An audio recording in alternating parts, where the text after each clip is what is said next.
ప్రేమ ఉంది, రెండు ఉన్నాయి కనుక ఆయన హెల్మెట్ వేసుకొని వస్తున్నారు. యాక్చువల్లీ వేరే వాళ్ళకి మీ పైన భయము లేదు, కుటుంబం పైన ప్రేమ లేదో నాకు అనిపిస్తూ ఉంది. ఇప్పుడు ఒకసారి వెంకటేశ్వర్లో కదా, ఒకసారి వెంకటేశ్వర్లోకి అందరూ గట్టిగా చెప్పట్లు కొట్టండి. సో ఈరోజు ఆయన హెల్మెట్ వేసుకొని వచ్చారు కనుక కలెక్టరేట్లో ఆయన్ని నేను అభినందిస్తున్నాను.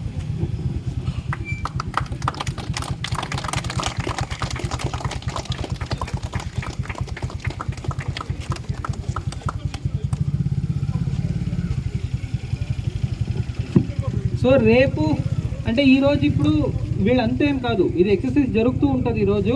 సో ఈధర్ వాళ్ళు హెల్మెట్ కొనుక్కొని వెళ్ళాలి, కొనుక్కొని వెళ్ళకపోతే మా దగ్గర హెల్మెట్ ఉంది అంటే పేరు రాయించి బండి తాళాలు మాకు హ్యాండ్ ఓవర్ చేయాలి. వాళ్ళు హెల్మెట్ మాకు చూపించిన తర్వాతే బండిని ఇస్తాం. దీంట్లో ఎవరికి పెనాల్టీ వేయట్లేదు, మీరు హెల్మెట్ కొనుక్కోవాలి, కొనుక్కునేటట్టు చేస్తున్నాం అంతే. దాన్ని అందరూ గ్రహిస్తారు అనుకుంటున్నాను. Thank you.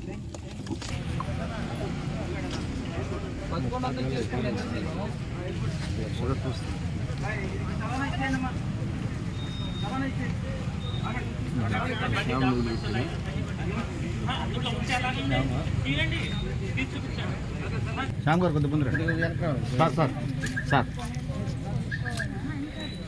సార్ అలాగే సార్ బాబు గారు అదే